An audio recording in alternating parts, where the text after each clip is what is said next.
Hi hello everyone welcome to Xylem SSC. അപ്പോൾ CGL Tier 1 result വന്നപ്പോൾ ഒരു high cut off 153 എന്ന് പറയുന്ന ഒരു ഹൈ കട്ട് ഓഫ് വന്നപ്പോഴും ഇത്രയധികം വേക്കൻസി ഉണ്ടായിട്ടും എന്തുകൊണ്ടാണ് ഈ ഹൈ കട്ട് ഓഫ് എന്നുള്ളത് നമ്മൾ ഓൾറെഡി പറഞ്ഞതാണ്.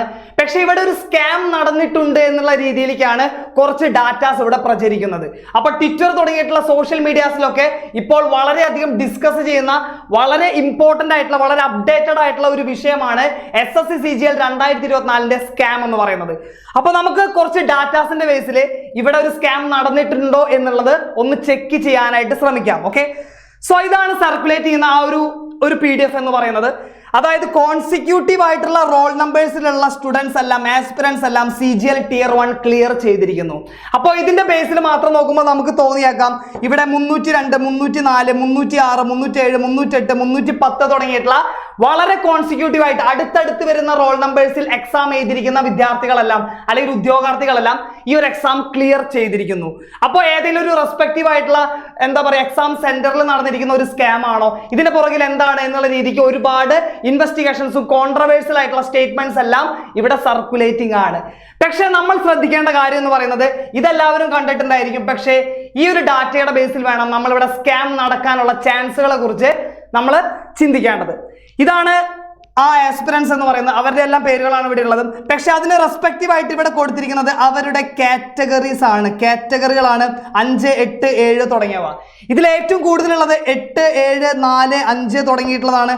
ആ നമ്പറിലുള്ള കാറ്റഗറികളാണ് ഇവിടെ ഏറ്റവും കൂടുതൽ. എന്താണ് 5 എന്ന് പറഞ്ഞാൽ? ഹിയറിംഗ് ഹാൻഡിക്യാപ്ഡ്, അതായത് നമുക്ക് കേൾവിക്ക് എന്തെങ്കിലും പ്രശ്നമുള്ളവരാണ് 5ാമത്തെ കാറ്റഗറിയിൽ എഴുതുന്നത്.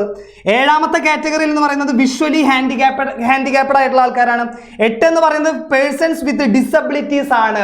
അപ്പൊ ഇത്തരം കാറ്റഗറിയിൽ എഴുതിയിരിക്കുന്ന ആൾക്കാരാണ് ഇതിൽ സ്കാം നടന്നിട്ടുണ്ട് എന്ന് പറഞ്ഞ് കാണിക്കുന്ന ലിസ്റ്റിൽ ഭൂരിഭാഗവുമല്ല എല്ലാവരും.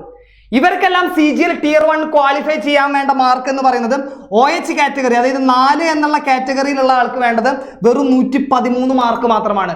അൺറിസർവ്ഡ് കാറ്റഗറിക്ക് 153 വേണ്ട സ്ഥലത്ത് OH എന്ന് പറയുന്ന കാറ്റഗറിക്ക് 113, HH എന്ന് പറയുന്ന 5 കാറ്റഗറി നമ്പറിന് 64, വിഷ്വലി ഹാൻഡിക്യാപ്ഡ് ആയിട്ടുള്ള 7 കാറ്റഗറിക്ക് 103, PWD അതായത് പേഴ്സൺ വിത്ത് ഡിസബിലിറ്റീസിനെ 45 മാർക്ക് കിട്ടിയാൽ തന്നെ Tier 1 ക്വാളിഫൈ ആവും. അതുകൊണ്ട് തന്നെ സ്കാം നടന്നു എന്നുള്ളത് നമുക്ക് അത്ര ഉറപ്പായിട്ട് പറയാൻ പറ്റുന്ന ഒരു കാര്യമല്ല. ഒരു സെന്ററിൽ തന്നെയാണ് ഇത്രയധികം Tier 1 ക്വാളിഫൈഡ് ആയിട്ടുള്ള അല്ലെങ്കിൽ ഇത്രയധികം റിസർവേഷൻസ് ഉള്ള കാൻഡിഡേറ്റ്സ് ഉണ്ട് എന്നുള്ളതും നമുക്ക് ചിന്തയിൽ വെക്കാവുന്ന ഒരു കാര്യം തന്നെയാണ്. അതുകൊണ്ട് ഒരിക്കലും നമുക്ക് അത് ഡാം ഷുവർ ആയിട്ട് പറയാൻ പറ്റുന്ന കാര്യമല്ല. പക്ഷേ ഭൂരിഭാഗം സ്റ്റുഡൻസും വർഷങ്ങളായിട്ട് ഇതിന് പഠിക്കുന്ന കുട്ടികളാണ്. അതുകൊണ്ട് തന്നെ ഹൈ കട്ട് ഓഫ് എന്ന് പറയുന്നത് എക്സ്പെക്റ്റബിൾ ആണ്. അതായത് നമുക്ക് നോക്കാം, നമ്മൾ ഓൾറെഡി പറഞ്ഞിട്ടുള്ള കാര്യമാണ്. എന്താണ് ഈ ഹൈ കട്ട് ഓഫിന്റെ മേജർ റീസൺ എന്ന് പറയുന്നത്? Repeating pattern with low difficulty level. വളരെ ഡിഫിക്കൽട്ടി ലെവൽ കുറഞ്ഞ ക്വസ്റ്റ്യൻസ് റിപ്പീറ്റ് ചെയ്യുകയാണ് ചെയ്യുന്നത്. അതുകൊണ്ട് തന്നെ ഒരുവിധം സബ്ജക്റ്റിനെല്ലാം അറിയാം നമുക്ക് ഏത് ടൈപ്പ് ഓഫ് ക്വസ്റ്റ്യൻസ് ആണ് ചോദിക്കുന്നത് എന്നുള്ളത് അറിയാം. രണ്ടാമത്തെ കാര്യം എന്ന് പറയുന്നത് നമ്പർ ഓഫ് ആപ്ലിക്കൻസ് കൂടുതലാണ്, റിപ്പീറ്റേഴ്സും കൂടുതലാണ്. 1, 2, 3 തവണ CGL എഴുതിയിട്ടുള്ള ആൾക്കാർ വീണ്ടും എഴുതുന്നു. അതേപോലെ തന്നെ സർവീസിൽ ഇരിക്കുന്ന ആൾക്കാർ SSC MTS, SSC CHS, SSC CGL പോലെയുള്ള എക്സാം എഴുതി ക്ലിയർ ചെയ്തിട്ടുള്ളവരും CGL എക്സാം വീണ്ടും എഴുതുന്നു. കാരണം അവർക്കൊന്നും കൂടെ അവരുടെ റാങ്ക് ഇംപ്രൂവ് ചെയ്യാനും വിചാരിച്ച പോസ്റ്റുകൾ കിട്ടാനും വേണ്ടിയിട്ട് വീണ്ടും എക്സാമുകൾ എഴുതുന്നു. അങ്ങനെ റിപ്പീറ്റേഴ്സിന്റെ എണ്ണം കൂടുന്നതും എന്താണ്? കട്ട് ഓഫ് കൂടാനുള്ള പ്രധാന കാരണങ്ങളിൽ ഒന്നാണ്.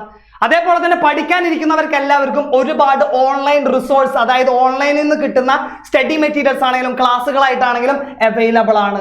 സൈലത്തിലെ ക്ലാസ്സുകൾ നിങ്ങൾക്കറിയാം അവൈലബിൾ ആണ്. SSC അതുപോലെ തന്നെ ബാങ്ക്, റെയിൽവേ എക്സാമുകൾക്കെല്ലാം പ്രിപ്പയർ ചെയ്യുന്നവർക്കുള്ള മെറ്റീരിയൽസ് എല്ലാം അവൈലബിൾ ആണ്. എല്ലാവരും പഠിക്കുന്നു. അതുകൊണ്ട് തന്നെ അവർക്ക് കിട്ടുന്ന മാർക്കിന്റെ അളവ് കൂടുന്നതിനനുസരിച്ച് കട്ട് ഓഫും കൂടുതലായിട്ട് തന്നെ കാണപ്പെടുന്നു.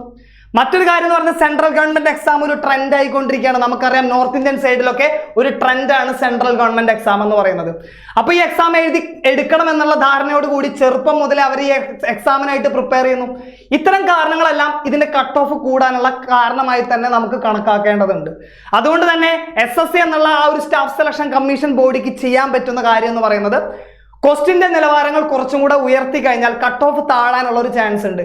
കാരണം ഇത്തരം പോസ്റ്റുകളിലേക്കുള്ള എക്സാമുകളുടെ ഡിഫിക്കൽട്ടി ലെവൽ കുറച്ചും കൂടെ കൂട്ടിക്കഴിഞ്ഞാൽ അതിലേക്ക് അത്രത്തോളം ഫിറ്റ് ആയിട്ടുള്ള ആൾക്കാരെ ഫിൽട്ടർ ചെയ്തെടുക്കാൻ പറ്റും എന്നുള്ളതാണ് നമുക്ക് മനസ്സിലാക്കാൻ പറ്റാവുന്ന ഒരു കാര്യം എന്ന് പറയുന്നത്. സോ ഇവിടെ സ്കാം നടന്നോ ഇല്ലയോ എന്നുള്ളത് നമുക്ക് ലാസ്റ്റ് ഒരു അപ്ഡേറ്റിനായിട്ട് വീണ്ടും കാത്തിരിക്കാം. പക്ഷെ ബേസിക് ആയിട്ടുള്ള ഒരു ഡാറ്റാസ് വെച്ച് ചെക്ക് ചെയ്യുമ്പോൾ നമുക്ക് മനസ്സിലാവുന്നത് ഇവിടെ ഒരു സ്കാം നടക്കാനുള്ള ചാൻസ് വളരെ കുറവാണ്.